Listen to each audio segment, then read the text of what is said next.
Vamos lá, meus amigos do Planejamento 365, nós vamos falar agora sobre o artigo 71 da CLT, vamos analisar todo esse dispositivo importante na teoria e na prática também. Vamos falar dentro do artigo 71 sobre intervalos intrajornadas, que são aqueles intervalos concedidos dentro da jornada de trabalho. No dia a dia a gente acaba falando mais sobre o intervalo do almoço, que seria exatamente este intervalo intra-jornada. Então vamos começar aqui falando sobre ele. A primeira regra que eu trago sobre o intervalo intra-jornada, com base no artigo 71 da CLT, é que esses intervalos não são computados na jornada de trabalho. O que significa dizer que o intervalo intrajornada não é computado na jornada de trabalho? Ele não é considerado jornada. Ou seja, durante aquele intervalo ali do almoço, eu não vou trabalhar e não vou receber. Ou seja, ele não vai ser contado como as 8 horas que eu tenho que trabalhar. É por isso que muitas vezes a gente olha a jornada de trabalho de um determinado empregado e ele entra às 8 e sai às 17. Aí você faz as contas, de 8 às 17 são 9 horas. Ah, mas ele tem 1 hora ali de intervalo de almoço que não é considerado, que não é computado. Então 9 horas menos aquela 1 hora de almoço, ele tem as 8 horas trabalhadas. Se ele entra às 8 e sai às 18, ele provavelmente tem 2 horas de intervalo. De 8 às 18, 10 horas, retirando as 2 horas do intervalo, temos as 8 horas da jornada dele. Então esse intervalo ele não é computado, ele não é considerado como jornada de trabalho. Você não vai trabalhar e não vai receber durante este período. E o artigo 71, ele traz uma espécie de tabela para nós sabermos quem tem direito ao intervalo e qual seria este intervalo. E dentro dessa tabela do artigo 71, que eu já vou voltar nela, nós vamos perceber que o intervalo ele vai sendo concedido e ele vai aumentando à medida em que a jornada de trabalho também aumenta. Por quê? Nós estamos falando de intervalos para descanso e alimentação. Então, quanto menor a jornada, menor a necessidade de descanso e alimentação. Quanto maior a jornada, maior essa necessidade. Então, a gente tem uma proporção aqui. Nós vamos voltar e nós vamos perceber que existe uma jornada de trabalho pequena que ela não gera necessidade de intervalo. O empregado que está numa jornada reduzida, ele não tem direito a intervalo, porque o legislador percebeu que não haveria nem necessidade de descanso e nem necessidade de alimentação. Nós estamos falando aqui da jornada de até 4 horas. Então, se você trabalha até 4 horas, você não tem intervalo. Não há aqui intervalo para descanso e alimentação. Numa jornada pequena assim, você nem precisa descansar e nem precisa aqui se alimentar. Agora, se você está numa jornada de 4 a 6 horas, você já tem um intervalo mínimo de 15 minutos. Pode incluir aqui, por exemplo, o bancário. O bancário, ele trabalha 6 horas, a jornada do bancário é de 6 horas. Vejo que não ultrapassa 6 horas. Então, se ele trabalha até 6 horas, ele tem um intervalo de 15 minutos. Claro que esse tipo de intervalo pode ser aumentado por negociação coletiva? Pode. A gente está falando no mínimo aqui. Então, no mínimo, ele vai ter 15 minutos de intervalo. Infelizmente, nos 15 minutos ele vai ter que almoçar? Vai. É muito pouco? Claro. É por isso que tem negociação coletiva que aumenta isso daqui para meia hora, para pelo menos o bancário conseguir trabalhar, se alimentar de forma adequada, almoçar mais tranquilo, mais devagar, ok? Vamos aumentando a nossa jornada. Chegamos à jornada superior a 6 horas. Aqui nós vamos colocar a nossa jornada padrão. Jornada padrão que é 8 horas diárias. Mas vocês estão vendo que é mais de 6 horas. Então, teoricamente, se eu trabalho 6 horas e 1 minuto, eu já me enquadro nessa situação. Então, eu trabalho 6 horas e 30 minutos por dia, já é essa hipótese. Eu trabalho 7 horas, se eu trabalho 8 horas, se eu trabalho 9 horas, se eu trabalho 12 horas, a jornada 12 por 36, eu vou me enquadrar nesta regra geral. A regra geral para mais de 6 horas diárias é o intervalo de pelo menos 1 hora até 2 horas. Aqui, como eu falei, a gente tem a nossa regra geral do intervalo intra-jornada de 1 hora. O intervalo mínimo aqui, ele é de 1 hora. E o máximo, ele é de 2 horas. Dentro desses parâmetros aqui, Bruno, quem vai definir se vai ser 1 hora, se vai ser 1 hora e meia, se vai ser 2 horas? Quem é que define isso daqui? É o empregador. O empregador que vai realizar essa definição dentro do seu poder de organização. Pode ser que o empregador pense o seguinte: aqui é um escritório, então a gente não precisa ficar aberto até muito tarde, então vamos trabalhar de 8 às 17 com 1 hora de intervalo. Ou então eu quero que a gente funcione até às 18 horas, então coloca de 8 às 18 com 2 horas de intervalo. Tudo vai depender do caso concreto. E eu, o empregador, tenho essa flexibilidade aqui de organizar o meu negócio de forma a poder conceder de 1 a 2 horas de intervalo. Vejam que eu, empregador, tenho essa flexibilidade, só que limitada às 2 horas. Eu não posso conceder, dentro do meu poder de organização, um intervalo superior a 2 horas. Não, porque o artigo 71 até fala em intervalos maiores. Você pode encontrar algum empregado que tenha 3, 4 horas de intervalo, que trabalhe parte da manhã e depois volte no finalzinho da tarde e trabalhe à noite. Existem empregados que têm esse intervalo superior a 2 horas. Só que neste caso aqui, o que o artigo 71 nos fala? Eu preciso de negociação coletiva. Para ter mais de 2 horas de intervalo, tem que estar autorizado em negociação coletiva. Por quê? Aqui a gente já começa a pensar que um intervalo muito grande seria ali maléfico para esse empregado. Eu vou dar um exemplo simples aqui. Por que o intervalo de 3, 4 horas pode ser maléfico, é presumido como maléfico? Você até pode estar pensando o seguinte: nossa, meu sonho ter 3, 4 horas de intervalo do almoço, porque aí eu almoçava, dormia umas 2 horas tranquilo, depois ia para o trabalho, meu sonho, porque eu sinto um sono danado depois do almoço. Tudo bem, mas a presunção não é essa. E eu vou te dar um exemplo. Imagina o seguinte: você está querendo fazer faculdade e você tem esse intervalo grandão, tá? Você trabalha de 8 ao meio-dia, depois volta às 4 até às 8. Vamos colocar esse exemplo aqui.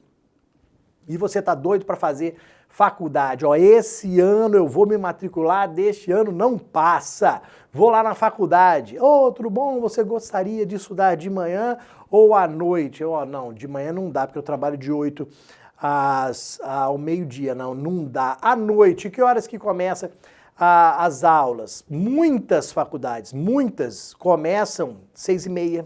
6h40, para terminar a aula até as 22 horas e não ter que pagar adicional noturno para os professores e demais trabalhadores. Então, muitas faculdades estão começando a aula às 18 horas, 18h20, 18h30. Que horas que eu falei que você sai do trabalho? 8 da noite.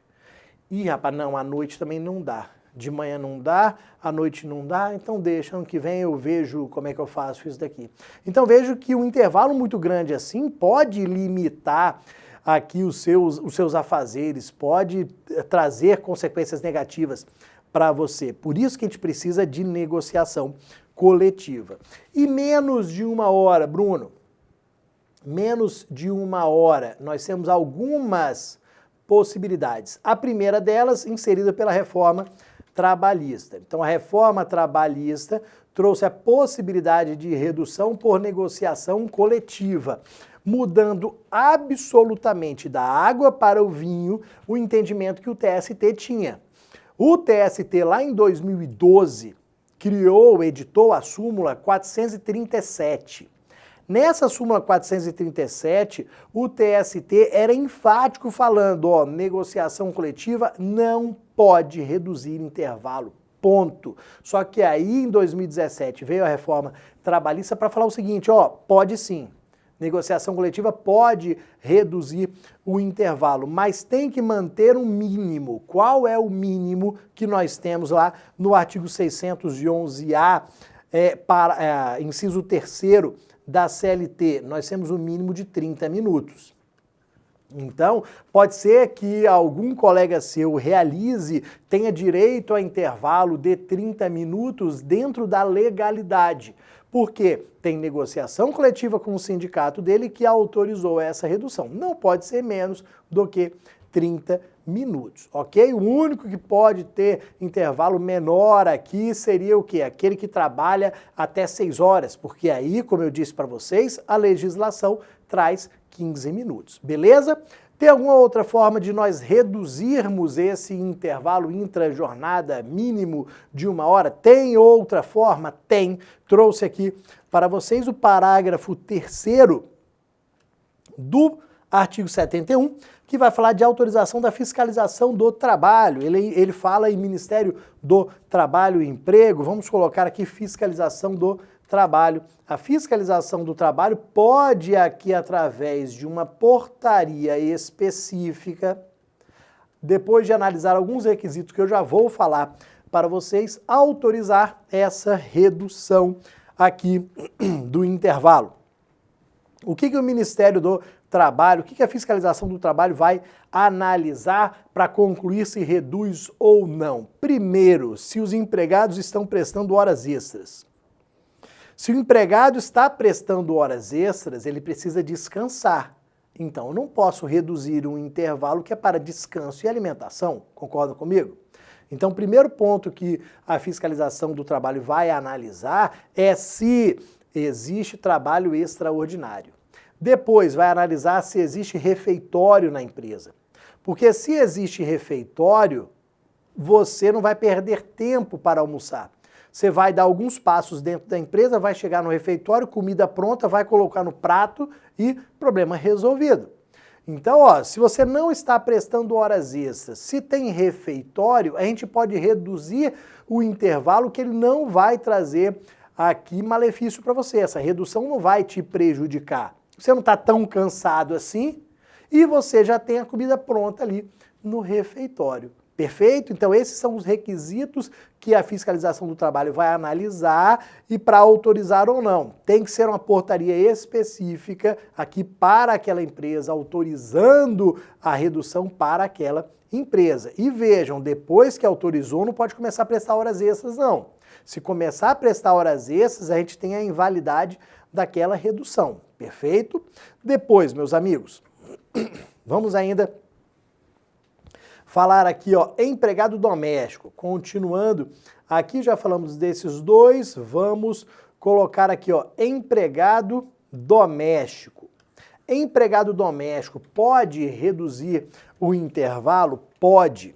Quem fala isso daqui, Lei Complementar 150 de 2015, que é a atual Lei dos Domésticos, fala que pode ser reduzido para pelo menos 30 minutos, só que com a grande diferença aqui.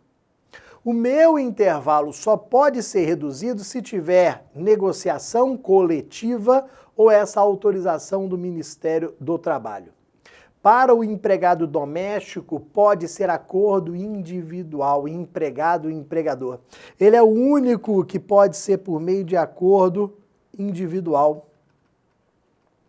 É o único que pode, assim, aqui ser realizado por meio de acordo individual empregado doméstico, porque ele não é regido pela CLT, ele é regido pela Lei Complementar 150 de 2015.